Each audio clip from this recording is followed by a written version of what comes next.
It's the Rob Carson Show. Are you ready to be podsmacked? Now, here's Rob Carson. Hi, guys. How are you? Welcome to the show. Glad to finally be back on. I was off a couple days, had some technical issues. And when you don't have an engineer, you're on your own. Takes a while to fix them. So we got them going, and we're going to have a great broadcast today. A lot of things going on in the world. This is episode, I believe, 209 of the audio podcast, available, of course, on iTunes, iHeartRadio, a host of other sites, and for you on Liberty One TV. Hello, and welcome to the show. Glad to have you along with me today. Much to get to. Have you joined Liberty One TV? I wish you would. It's only 33 cents a day, $10 a month, and $99 a year. A lot of people are adding to the subscribers, and we greatly appreciate it. My swag right up here, see this? All these cool swag items available on T-shirts, mugs, and whatnot, going to be added to the Liberty One TV store. Right now, they're available at that website right up there. All right, tpublic.com/user/conservatees. Got a lot of great designs. Also want to welcome our sponsor, Dots Homestyles Pretzels, the greatest pretzels in the history of mankind. And I'm not kidding. I am not kidding. They're fantastic. All right, let's get to the day's events. Charlie Rose in a lot of trouble, obviously. His career probably, I'm saying it's done, right? They're hoping to replace him with Oprah through the holidays. She doesn't want to come on full time. Hoping she'll work through Christmas the next few days just to kind of help out a little bit. And, probably could be a good idea. I think she'll only make like $8 million for this the next month. Because that's how she kind of rolls, right? That's how much she makes. She currently is just a special correspondent on 60 Minutes. Here are the list of accusers, and they're accusing him of a lot of stuff. And it's hard for me as a father and a husband to be able to, I guess, stomach this, because I'm not like these guys. Never wanted to do like this and behave like this. Kyle Godfrey Ryan, assistant. Phone calls asking about her sex life, detailing desire to see her swim naked. Okay.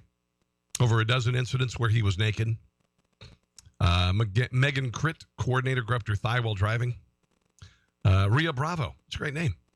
Repeatedly groping and multiple nude appearances, along with his private jet incident in 2008 where he laid his body out on her in an animalistic fashion. Intern 1 appeared nude while she worked from his home in the early 90s. Intern 2 groped her breasts while trying to get her to spend the night at his Bellport home in the 2000s. Potential employee asked to interview at a Bellport mansion, twice groped vagina, it says vagina, laid in bed while openly crying, appeared in untethered robe. Employee 1 groped buttocks at party. Employee 2 appeared naked in her presence as she worked from his home. Wow. You got a butt grope from a CBS employee in 2011. Suggestive comments made in 2011 as well. Just a creep. I mean, just a complete and utter creep. A complete and utter creep. And if you're keeping track, they're all Democrats, with the exception of Roy Moore, and those are allegations. John Conyers, Democrat from Michigan, is the longest running House member. He's been around for a very long time. He's about 150 years old. Now, he is being accused. He was accused by one staffer, and one staffer paid him off, accusing him of sexual harassment, or he paid her off for $27,000. 4 signed affidavits, 3 of them which are notarized, from former staff members who allege that Conyers repeatedly made sexual advances to female staff that include requests for sex acts, contacting and transporting other women with whom they believed Conyers was having an affair, caressing their hands sexually, rubbing their legs and backs in public. 4 people involved in the case verified the documents are authentic. Conyers yesterday said that he did not know about the payout. Today, he's saying he did know about the payout, but he didn't know what it was all about. He said that Conyers said the settlement was made to avoid a trial, but he admitted no wrongdoing in the matter. Said the settlement amounted to a reasonable severance payment. Well, if he's saying it was to avoid a trial, he must have done something wrong, right? And he said it was a reasonable, severance payment. The resolution was not for millions of dollars, but rather for an amount that equated to a reasonable severance amount. There were statutory requirements of confidentiality that apply to both the employee and me regarding this matter. Detroit Free Press saying that he should resign, and he should resign. Been in Congress 53 years, telling us how to live our lives and behaving like an animal. The Detroit Free Press said it's the kind of behavior that can never be tolerated in a public official, much less an elected representative of the people. And it means that whatever Conyers' legacy will eventually be, his tenure as Congress must end now. He should resign his position, allow this investigation to his behavior to unfold without the threat that it would render him and the people he now represents effectively voiceless. He's been living for himself in D.C. for 53 years. He doesn't give a rat's ass about the people that he represents. He doesn't care about them. All he cares about is staying in Washington, D.C. And he's lived very large. He's lived very high on the hog. He's had a lot of sex, been a complete sleaze. It's time to leave. And it's time that we told Congress that all 264 of these people who have been part of settlements, $17 million in settlements against members of Congress, 264 members, it's time we knew who they were. This is not like a private industry where you can sign a confidentiality agreement. This is the government. This should be public. We need to know. Al Franken's accuser, the second woman who came forward who said that Al Franken grabbed her behind at the Minnesota State Fair, Lindsay Menz, was talking to Good Morning America about how the man behaved. Here is a little bit from Lindsay this morning. For the first time on camera, 33-year-old Lindsay Menz is detailing how she says Senator Al Franken violated her when they took this photo together at the Minnesota State Fair. You're going to take a photo with Senator Franken. What happens? So my husband steps away from us to take the photo. I stand next to Senator Franken, and he pulls me in towards him, and then he moves his hand to my butt. And you thought? I was shocked. In a statement, Franken, a Democrat, saying, I take thousands of photos at the state fair surrounded by hundreds of people, and I certainly don't remember taking this picture. I feel badly that Miss Menz came away from our interaction feeling disrespect. Okay. Now, we've heard part of that. Obviously, we hadn't heard it from her lips. But apparently, the lion's share of Minnesota Democrats would like to see Al Franken be replaced by Keith Ellison, who is a radical leftist Muslim. And he's a radical Muslim. Choose your poison. Choose your poison. I hope, guys, that they used a tired cliche. It starts a conversation, because we've said we need to start a conversation on race. Well, we've been talking about race for 50 years, okay? We need to talk about, a conversation about gays and, blah, blah, blah. We've already been having those conversations. We thought we had finished the conversation with regard to sexual harassment with Clarence Thomas and Anita Hill because the rest of us had to go through corporate training, sign affidavits that we wouldn't sexually harass. It turns out Hollywood and Washington, D.C. never heard those. They never heard that. So they need to start having a conversation, and they need to drain that effing swamp. Okay, it's not just about lobbyists. It's not just about inside money. It's not just about paper play. It's this kind of behavior that is absolutely unacceptable in our elected officials. Police officer, retired Lieutenant Faye Gary in Gadsden, Alabama, was asked about Roy Moore. Now, she said the rumor mill had it that he liked young girls. Said, we were advised that he was being suspended from the mall because he would hang around young girls, work in the stores, and he really hadn't gotten to a place where they say he was harassing them. And we were told to watch him at all ball games and make sure that he didn't hang around with the cheerleaders. She said that, okay? I don't know. That could be a rumor. That could be, there are a lot of rumors that happen. I'm not meaning to defend this guy. But he, to me, you cannot just say that a rumor is going to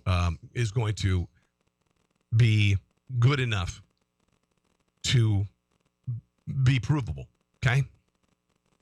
She said that when she asked to hear on a daily basis for complaints, every day they were looking for a complaint to come in, and they never got a complaint. They never got a complaint. She said that I had heard that he liked young girls. I thought they were in their 20s and had no idea they might be teens, but we never got a complaint. She said, we never thought it was cheerleaders, but, there was nothing really we could do about it until we got an actual complaint. We never got a complaint. So the police department never got a complaint about the guy. You've got some people coming forward who are claiming things happened. With Al Franken, at least you've got a picture. With John Conyers, you've got a payout. As far as Roy Moore is concerned, if he gets elected, I think they should consider they should continue the investigation. But I have a couple questions about Roy Moore. And I don't know if he's a creep or not. I don't know. I don't know. If it's true, he's a creep. He's a real creep. But with Al Franken, with Harvey Weinstein, with Charlie Rose, these are powerful people who could have impacted careers, who could have destroyed careers. This is a judge in a town and teenage girls, and they're not trying to move up or down anywhere. And also, he's run for office 3 or 4 times, and it didn't come up until the month before the election for Senate. So I don't know. Leave it up to the people of Alabama, and then we'll sort it out in the Senate. It looks like Judge Roy Moore is ahead in the race, and he was down for a while. WTNS Consulting, 11,641 likely voters. Moore has a 46.4% lead over Jones with 40.5. 13.1% are undecided. We'll see what happens. Survey includes 60.9% Republicans, 39.1% Democrats. Approximately the margins by which President Ronald Reagan defeated failed 2016 Democrat presidential nominee Donald Trump. I said Ronald Reagan. Hillary Rodham Clinton in Alabama. So that's why they did those percentages. Willie Geist was on MSNBC talking this morning with Joe Scarborough, Mika Brzezinski, about what will happen if, listen, and this is amazing because it's, you can elect Bill Clinton, but you wouldn't call the Democrat Party the party of rapists, right? And you can elect, whatever a Democrat who has whatever in their past, and that they suddenly don't become the party of corruption. But if Roy Moore is elected by the people of Alabama, we become the pedophilia party. Listen to this. Your moral code doesn't dictate that you come out strongly against someone who's been accused of these things. I know. Maybe a political strategic argument would prevail on the president, which is that you win this seat, this Senate seat for Roy Moore. It's a Pyrrhic victory because you will be saddled, as you all have just said, as the party of a pedophile for the rest of Roy Moore's term. And by the way, the president will be saddled with that. To say you stood up in this moment of truth. You stood up and took the side of an accused pedophile. Your moral code doesn't dictate that you come out strongly against someone who's... Yeah, I don't think so. I don't think so. We don't become the party of pedophiles. We will not become the party of pedophiles. And it's mostly because we're all not voting for Roy Moore. The Republican Party is not backing Roy Moore right now. All right. The people of Alabama are deciding what they want to vote for, and they're deciding whether it's going to be Roy Moore or not, and they're weighing the evidence themselves. Absurd on the face of it. This is really funny, too. Also, Michelle Goldberg from the New York Times was on MSNBC on Hardball with Chris Matthews. I want you to listen to how she says that, of all the Democrats, right, who are embroiled in sexual scandals, she's saying that at least we're cleaning house. Go ahead and listen, and we'll comment on this in a second. Most of these kind of purges are happening in left-leaning industries, in part because that's where people in power are responsive to this torrent of revelations, So the reason why these people are being uncovered is because the Democrat Party is saying, we've got to purge these people. We just found out about them. The Democrat Party, Hollywood, they have covered up these things for years. The press covered up the women accusing Bill Clinton of sexual harassment, sexual assault, rape. He paid out Paula Jones $850,000. They cover it up. But now they want to take credit because other people finally discovered this and the word got out. So now she's giving the Democrat Party credit for cleaning the ranks. They could easily go to the Republican Party or Democrat operatives, the Democrat press, and uncover Republicans who are involved in this.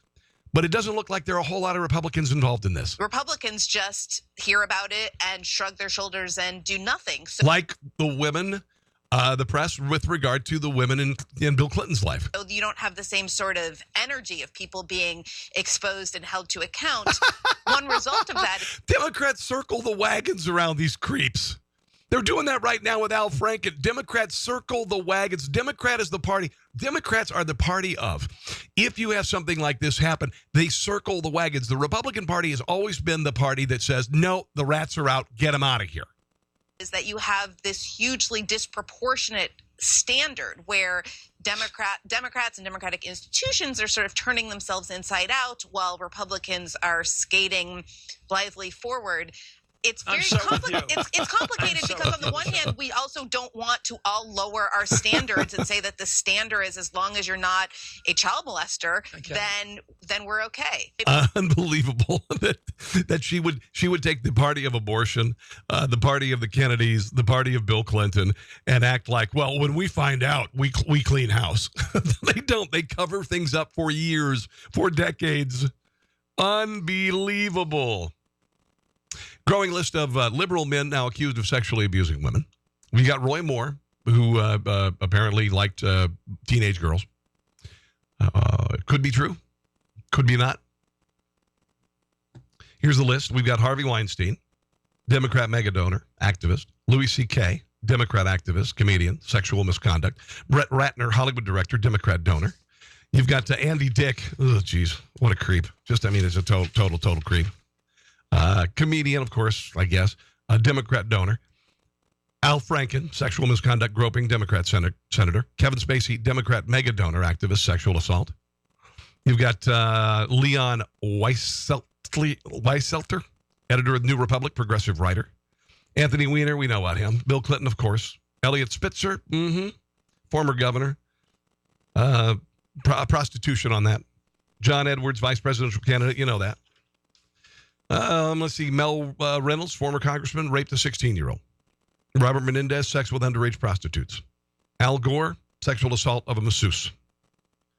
John Conyers, we just went through that. Charlie Rose and Glenn Thrush, reportedly liberal.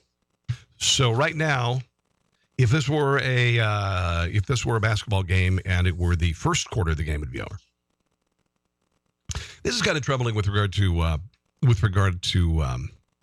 sexual harassment in the workplace. And I think that, we overreacted. The rest of the country overreacted when it came to sexual harassment to some degree.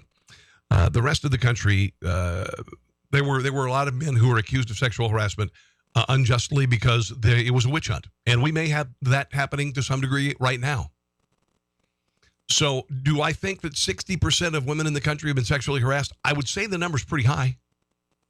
Are all of them truly threatening sexual harassment, threatening careers, etc.? I don't know. But I'm sure a good share of them are. And I know several women who have been sexually harassed. And we need to start having this conversation. We need to start kicking men's asses who do this. Among the women who said they've been harassed, 69% said they've been harassed at work. 43% say they've been harassed in social settings. 5% said they've been harassed on the street. 15% said they were harassed when they took place at home. 20% of male voters surveyed they've been experienced sexual harassment. A lot of that happens in the military. A lot of that happens in fraternities, and this is behavior that's unacceptable.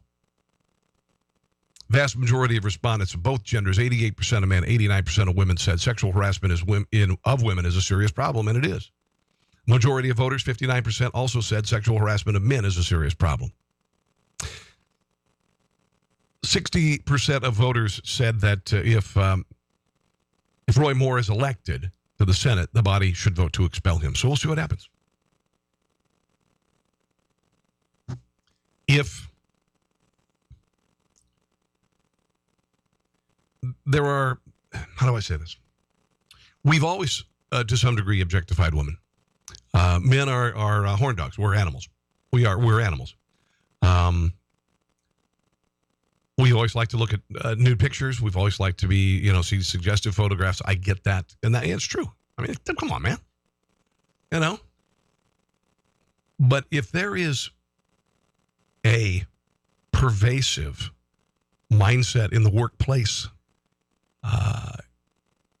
in the office, in wherever, that is hurting women, that is hurting the ability of a woman to succeed, that is limiting her ability in life, that is driving her from a acumen. It needs to be stopped. It needs to be stopped. And gentlemen, I want you to put yourself in those shoes. And you giggle and say, "Oh yeah, I'd love to be a sex object." No, not if you are forced to do something you don't want to do because you want maybe a piece of legislation to be passed, or you want to move up in the world, and the only way you can do it is a physical act with someone that you find repulsive, or maybe you're married. That's just wrong. It's just wrong. We've got to do something about it. Let me switch my microphone setting here. There we go. 1, 2, 3. Let's keep it right here. All right. I'm a little disappointed in our president this morning. President Trump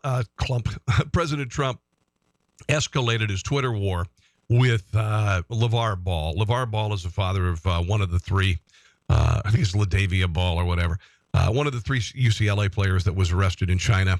They stole some very expensive items from 3 boutiques in China. We know the story. And LeVar's his dad, this guy LeVar Ball, is an arrogant ass, and he's got a chip on his shoulder, and he's got an attitude, and he's got he has some sort of a complex. He feels like he deserves something for being who he is. And Donald Trump got up this morning after an interview that LeVar Ball gave to CNN the other night. And he basically said he thanked President Xi, not President Trump. And Donald Trump got up this morning and said it wasn't the White House, it wasn't the State Department, it wasn't the Father LeVar Ball's so-called people on the ground in China that got his son out of the long-term prison sentence. It was me. Too bad. LeVar is just a poor man's version of Don King, but without the hair. Okay.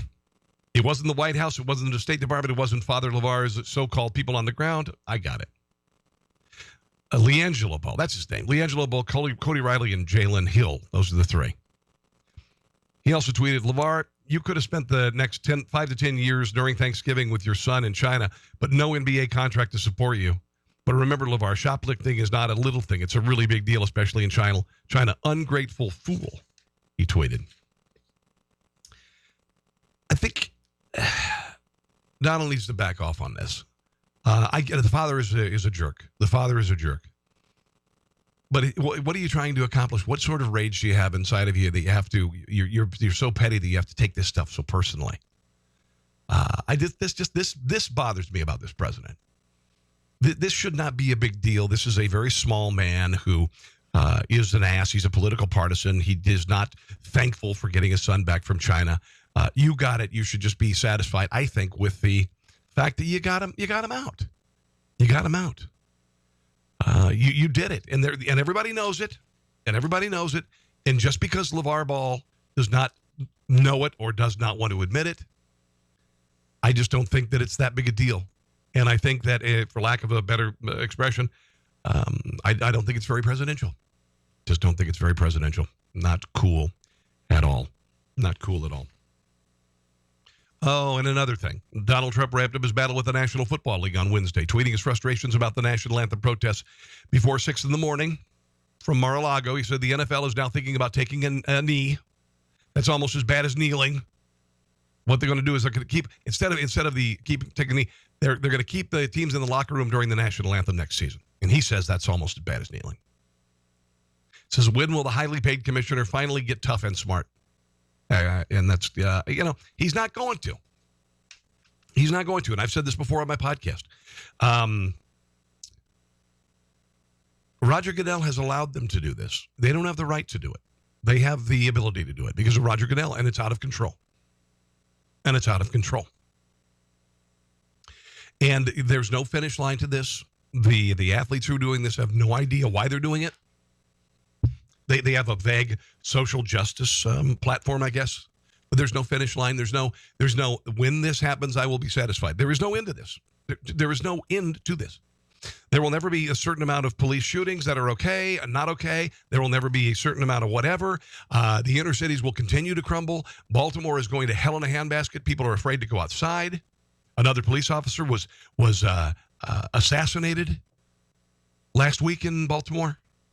That's where you should be protesting, and don't do it by kneeling during the national anthem. Student who wrote racist graffiti at a high school in Missouri apparently is non-white. The graffiti reading "White Lives Matter" and containing a racial slur was found on a bathroom mirror at Parkway Central High School. Despite the revelation that the graffiti was not, in fact, written by a white person, the school district argued that fact does not diminish the hurt it caused or the negative impact it has on our community. So another fake race hate crime. They aren't happening at an accelerated rate. They're not going through the ceiling. This is all BS, and generally when it's on a school campus, 99.9% of the time, they are fake. They are meant to gen up a narrative that is being forwarded by a lot of people. This just sounds like a dumb kid who wants to do the same thing. And tell me this doesn't trickle down to kids in school. You know, there are a lot of people who want to blame their failure on others. And they're looking at right now, maybe it's this kid's failure in school. So she wants to say that white people are doing it. And that's kind of what's happening all over the country. That's why they're saying there's white privilege, because white people do well because of their privilege. They don't do it because they have the ability. They don't do it because they're working harder. None of these things. They do it because they have white privilege. And I'll tell you, ain't no white privilege in my house. No. Hillary Clinton was grilled by a reporter for a New York radio station about sexual assault. She was asked about, you're concerning yourself with what's going on with Roy Moore. What about the sexual assault claims against your husband in the White House? You just said that, you have a sexual assaulter in the White House. How could you say that about President Trump? Well, based on the very credible statements that have come forward from, I think, now a dozen women, and really based on his own... Now, just real quick, the media did not listen to the accusers of Bill Clinton when he was running for president. They did not listen through his presidency. They did not. Why do we not know all of the stories of all of these women? Why wasn't this the number one story while Donald Trump was running for election? Why weren't these women brought out? Why? Maybe I'm missing something here, but I didn't see a lot of them. I don't know. I don't know if Donald Trump paid off anybody, but why wasn't this the number one story during the election? Words. The Hollywood Access tape was not made up. Okay, now I'm going to just say real quick, the Hollywood Access tape, and I've said this before, the Hollywood Access tape was a tape that was recorded surreptitiously, all right? It was recorded by the Hollywood Access producer. Donald Trump went with Billy Bush into a tour bus. That mic should go off. If that mic is not off, the producer, it is their duty to say, Mr. Trump, your mic is on. That was recorded surreptitiously, so it is completely unacceptable. All right?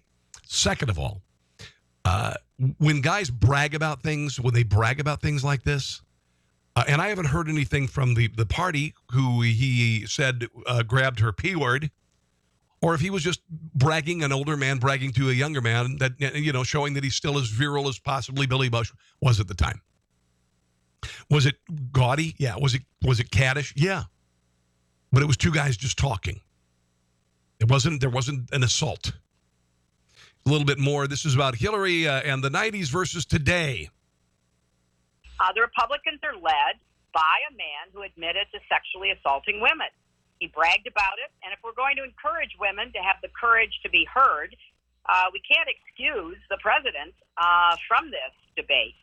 And look, the right and the Republican Party needs to answer for their own acts and tell America that what Roy Moore and the president did will not be tolerated. But how is that different than the allegations against your husband? Because do you concede that your husband might not have lasted in office if that happened today. Well, I don't know that we can rewrite and revise history, but look, if the Justice Department wants to assign a special counsel to investigate President Trump, that's the parallel. If they want to spend $70 million investigating every allegation that anyone might make against him, that would be in line with what happened in the 90s. Please go back to the 90s. Please go back to the 90s and just go back there and stay there. I just heard that they may have figured out a way to go back in time. You won't be able to go forward in time. But can we just take the Clintons back to the 90s and just drop them off? like a time traveling Uber ride. Wouldn't that be good? For those of you who are boomers and maybe late Generation Xers, you will recall David Cassidy. I wasn't really a big pop music fan. I think I was like 3 or 4 when the Partridge Family was on, and I do remember the Partridge Family. I do remember the Partridge Family, one of the bad cartoons, the Partridge Family in 2200 AD. I'm not kidding. There was a cartoon called that, the Partridge Family in 2200 AD, and it was in the Partridge Family in the future. These really bad Sid and Marty Krofft commercials from the cartoons from the early 1970s. Here is a little montage. David Cassidy died at age 67. And, when you're on the planet long enough, you're going to see people's careers go, even though he's substantially older than I am. I saw him when he was young, when I was a little kid. And I saw this virile young guy who was a rock star. And my older sister, who's 16 years my senior, had a poster on her wall of David Cassidy. And that was a different time. There was magazines like Tiger Teen Beat and all that. And girls would go crazy and scream. And I guess they still do, They still do Justin Bieber and, other acts. But this was a time when it was a more innocent time, and also a time of American Idols, the original American Idols. Although Elvis Presley kind of started that, and we moved to the Beatles, and then David Cassidy. Here's a little montage of David Cassidy. The very first show, I'm not sure that they knew how they were going to get the show started, but we were all musical people. And when they told me that Shirley Jones, by the way, stepmother. David Cassidy was going to play my son on the show, and we were sort of going to be a musical family. We would put the band together and everything. I was so excited because I knew David was such a wonderful singer, and I didn't know the world knew about it. Well, they certainly got to know about it because, as you well know, he became the teen idol of America and was just about the biggest star around for a long, long time. Hello world, here's a song that we're singing. Come on, get happy. I think I love you, so what am I so afraid of? I'm afraid that I'm not sure of. A love there is no cure for. You're going to be doing what you've done all your life and sing us out. But before the band gets together, let me say, David Cassidy, this is your life. Dream, dream, dream when I feel blue in the night, and I need you to hold me tight whenever I want you. All I have to do is dream, dream, dream, dream, dream. My daughter is a tween. She's going to be 13 in June. She doesn't have an idol. She's not a musical Idol fan. She watches cartoons and she watches her TV shows. Doesn't have an idol yet. Maybe that'll change. Maybe she'll have posters of somebody that she really looks up to on her wall. I don't know. I don't know how kids kids behave these days. I don't know if you knew this. Donald Trump pardoned 2 turkeys for Thanksgiving. Here he is pardoning Drumstick and Wishbone, which are kind of cruel names, right? We are here today to continue a wonderful American tradition. Today, in the spirit of Thanksgiving, I will grant a presidential pardon to a turkey. Over the past 10 months, Melania and I have had the pleasure of welcoming many, many special visitors, and along the way, a few very strange birds. But we have yet to receive any visitors quite like our magnificent guest of honor today, Drumstick. Hi, Drumstick. Oh, Drumstick, I think, is going to be very happy. I'm pleased to report that unlike millions of other turkeys at this time of the year, Drumstick has a very, very bright future ahead of him. Upon being pardoned, Drumstick and his friend Wishbone will live out their days at Gobbler's Rest. There they'll join Tater and Tot, the two turkeys pardoned last year by President Obama. And the Trump lamented he could not overturn those turkeys' pardons. As many of you know, I have been very active in overturning a number of executive actions by my predecessor. However, I have been informed by the White House counsel's office that Tater and Tot's pardons cannot, under any circumstances, be revoked. So we're not going to revoke them. So Tater and Tot, you can rest easy. All right, very good. Writer for The Nation magazine is criticizing the NFL for putting the Washington Redskins game on Thanksgiving. David Zirin wrote, the Redskins name is a slur, a name that exists mainly because of genocide and displacement. It's as if NFL owners have, by having Washington host this game, are having their own private joke. Adding a league that celebrates racial slurs can never be an engine for social change. Well, it shouldn't be an engine for social change. It's a frickin' game. Doesn't matter what you call them. They're going to lose anyway. That's what Jesse Waters said. Kimberly Guilfoyle said a recent study showed 90% of Native Americans didn't actually find the Redskins name offensive. You know, and if it's offensive, then don't go to the damn games. You know, if it's offensive, don't go to the damn games. Don't buy the merchandise. You know, if you don't like it. I mean, I'm not crazy about the Redskins names. I think there'd be a real problem if somebody called a team the Blackskins. You know.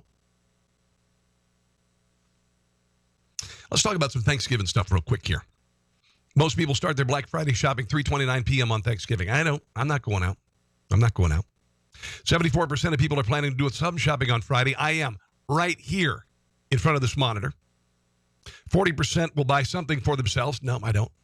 73% of us will have trouble figuring out whether some Black Friday deals are actually any good because we struggle with the basic math skills to calculate percentages, whatever.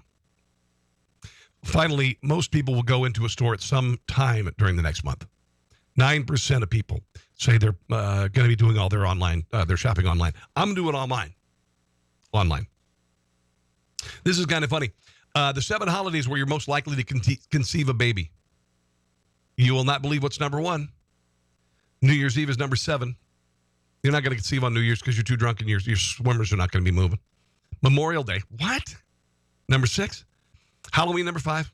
4th of July, number 4. Insert your go off with a bang line here. Christmas, number 3. Valentine's Day is number 2. Number 1 is Thanksgiving, people. Number 1 is Thanksgiving. I, have never felt too sexy after stuffing my face all day on Thanksgiving. And the topic that's most likely, here, the topics that are most likely to start a fight on Thanksgiving when you're with your family. This is funny. Number 10 is foreign policy. Whatever. Number 9 is the environment. Number 8 is terrorism. Number 7 is Congress. By the way, this is from 538.com. Number 6 is gay marriage. Number 5 is immigration. Number 4 is the economy. Number 3 is healthcare. Number 2, personal debt, oddly enough. And the number 1 topic by far that will start or could start a fight on Thanksgiving is Donald Trump. Donald Trump. All right. Hey, guys, I hope you've enjoyed the show today, and I hope you have a blessed Thanksgiving. If you wouldn't mind checking out, here we go, checking out the swag line right up here. You can get it right here at tpublic.com/user/conservatees. Order today for Christmas. You can get it on T-shirts, hoodies, all sorts of stuff. I stand for the national anthem. There's one that's really good. We got some Christmas ones like I Say Merry Christmas, Deal With It, among other things.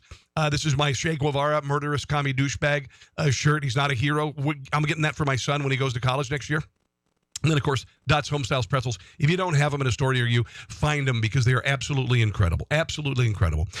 Please keep downloading and sharing on iTunes, iHeartRadio. And if you haven't joined Liberty One TV yet, will you do it? It's growing by leaps and bounds. It's 33 cents a day, $10 a month, and only $99 a year. Thank you very much.